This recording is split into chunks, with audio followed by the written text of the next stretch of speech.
Friends, ಎಲ್ಲರಿಗೂ ನಮಸ್ತೆ. ಹಾಗೆ ಟ್ಯಾರೋ ಲೈಫಿಗೆ ನಿಮ್ಮೆಲ್ಲರಿಗೂ ಸ್ವಾಗತ. ಸೊ ಯಾರೆಲ್ಲ ಫಸ್ಟ್ ಟೈಮ್ ಚಾನಲ್ನ ವಿಸಿಟ್ ಮಾಡ್ತಿದ್ದೀರಾ, ಚಾನಲ್ಗೆ ಸಬ್ಸ್ಕ್ರೈಬ್ ಆಗಿ ಹಾಗೆ ಬೆಲ್ಲೈಕನ್ನ ಪ್ರೆಸ್ ಮಾಡಿ. ಮತ್ತೆ ಯಾರೆಲ್ಲ ರಿವಿಸಿಟರ್ಸ್ ಇದ್ದೀರಾ, ನಿಮ್ಮೆಲ್ಲರಿಗೂ ಟ್ಯಾರೋ ಲೈಫಿಗೆ ಸ್ವಾಗತ.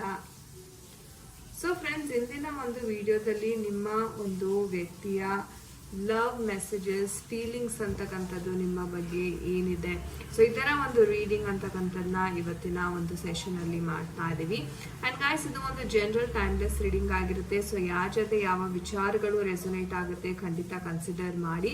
ನಿಮಗೆ ಪರ್ಸ್ನಲ್ ರೀಡಿಂಗ್ ಬೇಕಾದಲ್ಲಿ ಸ್ಕ್ರೀನ್ ಮೇಲೆ ಕೊಟ್ಟಿರ್ತಕ್ಕಂಥ ನಂಬರ್ಗೆ ವಾಟ್ಸಪ್ ಅಥವಾ ಕರೆ ಮಾಡಿ ನೀವು ನಿಮ್ಮ ಟೈಮ್ ಸ್ಲಾಟ್ಸ್ ಅಂತಕ್ಕಂಥದ್ದನ್ನ ಬುಕ್ ಮಾಡ್ಕೋಬೇಕಾಗತ್ತೆ. ಆ್ಯಂಡ್ ಇದು ಬಂದು ನಮ್ಮ ಇನ್ಸ್ಟಾಗ್ರಾಮ್ ಪೇಜ್ ಲಿಂಕ್. ಸೊ ನೀವು ರೆಗ್ಯುಲರ್ ಗೈಡೆನ್ಸ್ಗೋಸ್ಕರ ಈ ಪೇಜನ್ನು ಸಹ ನೀವು ಫಾಲೋ ಮಾಡ್ಬೋದು. ಸೊ ಬನ್ನಿ ವಿಡಿಯೋವನ್ನ ಶುರು ಮಾಡೋಣ. ಸೊ ನೀವು ಮಾಡಬೇಕಾಗಿರೋದ್ರೆ ಫಸ್ಟ್ ನಿಮ್ಮ ಮೈಂಡನ್ನು ಕಂಪ್ಲೀಟ್ ಆಗಿ ರಿಲ್ಯಾಕ್ಸ್ ಮಾಡ್ಕೊಳ್ಳಿ. So take a deep breath, inhale and exhale calmly. Okay, ತದನಂತರ ನಿಮ್ಮ ಒಂದು ವ್ಯಕ್ತಿಯ ಹೆಸರು, ಡೇಟ್ ಆಫ್ ಬರ್ತ್ನ ಮೈಂಡಲ್ಲಿ ಚಾಂಟ್ ಮಾಡ್ಕೊಳ್ಳಿ. ಸೊ ನೋಡೋಣ ಅವರ ಒಂದು ಮನಸ್ಸಿನ ಮಾತು. Wow, already getting the cards. Okay, so ಅವರ ಒಂದು ಮನಸ್ಸಿನ ಮಾತು ಯಾವ ರೀತಿ ಇದೆ, ನಿಮಗೆ ಏನು ಥಿಂಕ್ ಮಾಡ್ತಾ ಇದ್ದಾರೆ ನಿಮ್ಮ ಒಂದು ಪರ್ಸನ್.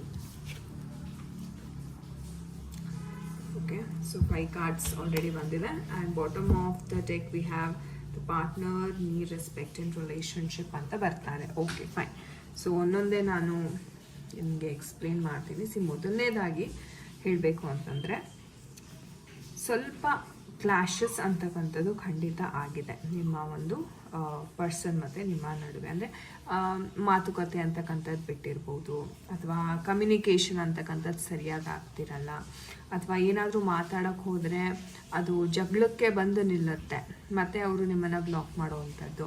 ಅಂದರೆ ಈ ಥರ ಏನೇ ಒಂದು ನೀವು ಓಕೆ ನಮ್ಮಿಬ್ಬರ ಮಧ್ಯೆ ಈ ಸಮಸ್ಯೆ ಇದೆ, ಇದನ್ನು ನಾನು ರಿಸಾಲ್ವ್ ಮಾಡ್ಕೋಬೇಕು ಅಂತ ನಾನು ಮಾತುಕತೆಯನ್ನು ಇನಿಷಿಯೇಟ್ ಮಾಡ್ತಾ ಇದ್ದೀನಿ, ಆದರೆ ಅದು ಸರಿ ಹೋಗ್ತಿಲ್ಲ, ಅಂದರೆ ರಿಸಲ್ಟ್ಸ್ ಅಂತಕ್ಕಂಥದ್ದು ಸಿಗ್ತಿಲ್ಲ. ನಾವು ಎಷ್ಟೇ ಪ್ರಯತ್ನ ಪಟ್ಟರು ಅದು ಒಂದು ರೀತಿ ತುಂಬ ಅನ್ಸಕ್ಸಸ್ಫುಲ್ ಆಗ್ತಾ ಇದೆ, ಆ್ಯಂಡ್ ಜಗಳದಲ್ಲೇ ಅದು ಎಂಡಪ್ ಆಗ್ತಾ ಇದೆ. ಸೊ ಈ ಥರ ಒಂದು ಸಿಚುವೇಶನ್ ಇಲ್ಲಿ ಕಾಣಿಸ್ತಾ ಇದೆ. ಆ್ಯಂಡ್ ಇದು ಎಷ್ಟು ಮಟ್ಟಿಗೆ ಹೋಗಿದೆ ಅಂದರೆ, ಮುಂಚೆ ಅಂದರೆ ತುಂಬ ಲೈಟಾಗಿ ತೊಗೋತಾ ಇದ್ರಿ, ಅಥವಾ ಹೇಗೋ ಮಾಡಿ ಅದನ್ನು ನಿವಾರಿಸ್ಕೋತಾ ಇದ್ರಿ. ಅಂದರೆ ಇವಾಗ ಎಷ್ಟು ಮಟ್ಟಿಗೆ ಹೋಗ್ಬಿಟ್ಟಿದೆ ಅಂದರೆ, ಒಂದು ರೀತಿ ಹೇಳೋದಾದ್ರೆ ಸ್ವಲ್ಪ ಅಬ್ಯೂಸಿವ್ ಸಹ ಆಗಿದ್ದಾರೆ ನಿಮ್ಮ ಪರ್ಸನ್ ಅಂತಲೇ ಹೇಳ್ಬೋದು. ಅಂದರೆ ತುಂಬ ಜೋರಾಗಿ ಮಾತಾಡೋದು, ಅಥವಾ ತುಂಬ ಡಾಮಿನೇಷನ್ ಅಂತಕ್ಕಂಥದ್ದನ್ನ ಮಾಡುವಂಥದ್ದು. ಸೊ ಈ ಥರ ಒಂದು ಎನರ್ಜೀಸ್ ಅಂತಕ್ಕಂಥದ್ದು ಇಲ್ಲಿ ತುಂಬ ಕಾಣಿಸ್ತಾ ಇದೆ. ಅಂದರೆ ಅವರ ಮನಸ್ಸಿನ ಮಾತು ನೋಡಿದಾಗ, ಎಷ್ಟೇ ಅವರು ನಿಮ್ಮ ಜೊತೆ ಜಗಳ ಆಗಿರ್ಬೋದು, ಬಟ್ ಸ್ಟಿಲ್ ಆ ವ್ಯಕ್ತಿ ನಿಮ್ಮ ಜೊತೆನೇ ಇರಬೇಕು ಅಂತ ಬಯಸ್ತಾರೆ. ಅಂದರೆ ನಿಮ್ಮ ಕೈ ಬಿಡೋವಂತಹ ಮಾತಿಲ್ಲ.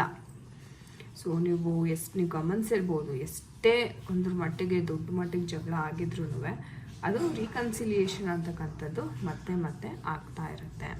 ಆ ಬಾಂಡ್ ಅಂತಕ್ಕಂಥದ್ದು ಇಲ್ಲಿ ತುಂಬ ಸ್ಟ್ರಾಂಗ್ ಆಗಿ ನನಗೆ ಕಾಣಿಸ್ತಾ ಇದೆ. ಸೊ ಹಾಗಿದ್ರೆ ಸೆಕೆಂಡ್ ಚಾನ್ಸ್ ಕೊಡ್ತಾರಾ?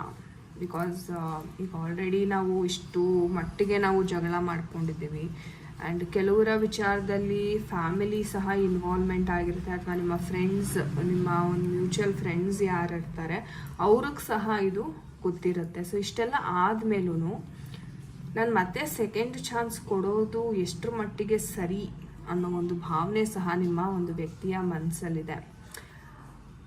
ಬಟ್ ಅವ್ರು ಖಂಡಿತ ಕೊಡ್ತಾರೆ ಅಂತಲೇ ಹೇಳ್ತೀನಿ ನಾನು. ಯಾಕಂದರೆ ಅವ್ರಿಗೆ ಒಂದು ರಿಯಲೈಸೇಷನ್ ಅಂತಕ್ಕಂಥದ್ದು ಆಗುತ್ತೆ. ಅಂದರೆ by the end of the day, ಯಾರು ಏನೇ ಹೇಳಲಿ, ಯಾರು ಏನೇ ಮಾತಾಡಲಿ, ನಾವಿಬ್ಬರು ಚೆನ್ನಾಗಿದ್ದರೆ ನಮ್ಮ ಪ್ರಪಂಚ ಚೆನ್ನಾಗಿರುತ್ತೆ. ಈ ಒಂದು ಜ್ಞಾನೋದಯ ಅಂತಕ್ಕಂಥದ್ದು ಅವ್ರಿಗೆ ತುಂಬ ಆಗ್ತಿದೆ ಇಲ್ಲಿ ಅಂತ ಹೇಳ್ಬೋದು.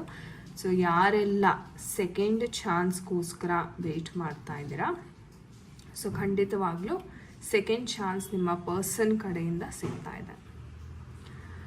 ಆ್ಯಂಡ್ ಎಸ್, ಮಾತುಕತೆ, ಆಮೇಲೆ ಆ ಒಂದು ನಂಬಿಕೆ, ಟ್ರಸ್ಟ್ ಏನಿದೆ ಅದನ್ನು ಮತ್ತೆ ಗಳಿಸ್ಕೊಳ್ಳುವಂತಹ ಒಂದು ಸಂಭಾವನೆ ಜಾಸ್ತಿ ಇದೆ ಅಂತಲೇ ಹೇಳ್ತೀನಿ.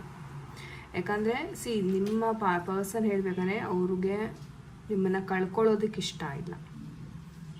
ಓಕೆ, ಎಂಥ ಸಮಸ್ಯೆ ಬರಲಿ, ಯಾರೇನೇ ಮಾತಾಡಿದ್ರು ನಿಮ್ಮನ್ನು ಕಳ್ಕೊಳ್ಳೋ ಅಂಥ ಯಾವುದೇ ಸಿಚುವೇಶನ್ ಬಂದ್ರೂ ಅವರು ಅದನ್ನು ಎದುರ್ಸೋಕ್ಕೆ ರೆಡಿ ಇದ್ದಾರೆ.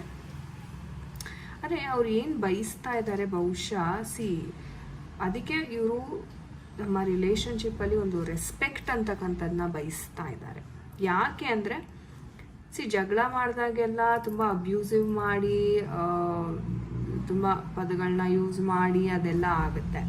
ಬಟ್ ಅದ್ರ ಬದಲು ಒಂದು ಸ್ವಲ್ಪ ಗೌರವ, ನಾನು ಏನು ಹೇಳ್ತಾ ಇದ್ದೀನಿ ಅಥವಾ ಯಾವ ಒಂದು ಅರ್ಥದಿಂದ ನಾನು ಹೇಳ್ತಾ ಇದ್ದೀನಿ ಅದನ್ನು ಒಂದು ಸ್ವಲ್ಪ ಅರ್ಥ ಮಾಡಿಕೊಂಡ್ರೆ ಈ ಜಗಳಗಳನ್ನ ಕಂಪ್ಲೀಟಾಗಿ ಅವಾಯ್ಡ್ ಮಾಡ್ಬೋದು.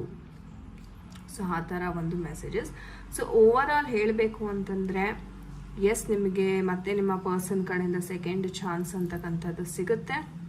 ನಿಮ್ಮ ಒಂದು ಕಮ್ಯುನಿಕೇಷನ್ ಅಂತಕ್ಕಂಥನೇ ನೀವು ಮಾತುಕತೆ ಮಾಡಿ ಏನೇ ಒಂದು ನಿಮ್ಮ ಮಧ್ಯೆ ಮಿಸ್ಅಂಡರ್ಸ್ಟ್ಯಾಂಡಿಂಗ್ಸೆ ಅದನ್ನು ನೀವು ನಿವಾರಿಸ್ಕೋತೀರಾ. ಆ್ಯಂಡ್ ಮತ್ತೆ ಆ ಪ್ರೀತಿ ಅಂತಕ್ಕಂಥದ್ದು ಮತ್ತೆ ಇನ್ನೊಂದು ಸರಿ ನಾವು ಚಾನ್ಸ್ ಕೊಟ್ಟು ನಮ್ಮ ಪ್ರೀತಿಯನ್ನು ಬೆಳೆಸೋಣ ಅಂತ ಒಂದು ಸ್ಟ್ರಾಂಗ್ ಮೆಸೇಜಸ್ ಅಂತಕ್ಕಂಥದ್ದು ಇಲ್ಲಿ ಕಾಣಿಸ್ತಾ ಇದೆ. Okay, so it's a beautiful message ಅಂತಲೇ ಹೇಳ್ಬೋದು. ಸೊ ಎಸ್, ಎಲ್ಲರಿಗೂ ಒಳ್ಳೆಯದಾಗಲಿ. Thank you so much. So guys, ಇದಾಗಿತ್ತು ಇವತ್ತಿನ ಒಂದು ರೀಡಿಂಗ್. ಐ ಹೋಪ್ ನಿಮಗೆ ಕನೆಕ್ಟ್ ಆಗಿದೆ. ಆ್ಯಂಡ್ ನಿಮಗೆ ಯಾವ ವಿಚಾರಕ್ಕೆ ಈ ಒಂದು ರೀಡಿಂಗ್ ಕನೆಕ್ಟ್ ಆಯಿತು ಅಂತ ಖಂಡಿತ ಕಮೆಂಟ್ ಸೆಕ್ಷನಲ್ಲಿ ತಿಳಿಸಿ. ಆ್ಯಂಡ್ ನಿಮಗೆ ಯಾರಿಗೆಲ್ಲ ಪರ್ಸ್ನಲ್ ರೀಡಿಂಗಿನ ಅವಶ್ಯಕತೆ ಇದೆ, ಸ್ಕ್ರೀನ್ ಮೇಲೆ ಕೊಟ್ಟಿರ್ತಕ್ಕಂಥ ನಂಬರ್ಗೆ ನೀವು ಕರೆಯನ್ನು ಮಾಡಿ ಅಥವಾ ವಾಟ್ಸಪ್ ಮಾಡಿ ನಿಮ್ಮ ಒಂದು ಡೀಟೇಲ್ಸನ್ನು ಕೊಡ್ಬೋದು. ಆ್ಯಂಡ್ ಟ್ಯಾರೋ ಕಲಿಬೇಕು ಅನ್ನೋ ಯಾರಿಗೆಲ್ಲ ಆಸಕ್ತಿ ಇದೆ, ಲಾ ಆಫ್ ಅಟ್ರಾಕ್ಷನ್ ಕಲಿಯುವ ಆಸಕ್ತಿ ಇದೆ, ಖಂಡಿತವಾಗ್ಲೂ ಜಾಯ್ನ್ ಆಗಿ. ತುಂಬ ಅದ್ಭುತವಾದ ಕೋಚಿಂಗ್ ಅಂತಕ್ಕಂಥದ್ದು ನಿಮಗೆ ಸಿಗುತ್ತೆ. ಸೊ ಎಲ್ಲರಿಗೂ ಒಳ್ಳೆಯದಾಗಲಿ. Thank you so much for watching this video. ನಾನು ನಿಮಗೆ ಸಿಗ್ತೀನಿ ಮುಂದಿನ ವಿಡಿಯೋದಲ್ಲಿ. ಅಂತಿದ್ದೆ ನಿಮ್ಮೆಲ್ಲರಿಗೂ ನಮಸ್ತೆ. ಹರೇ ಕೃಷ್ಣ.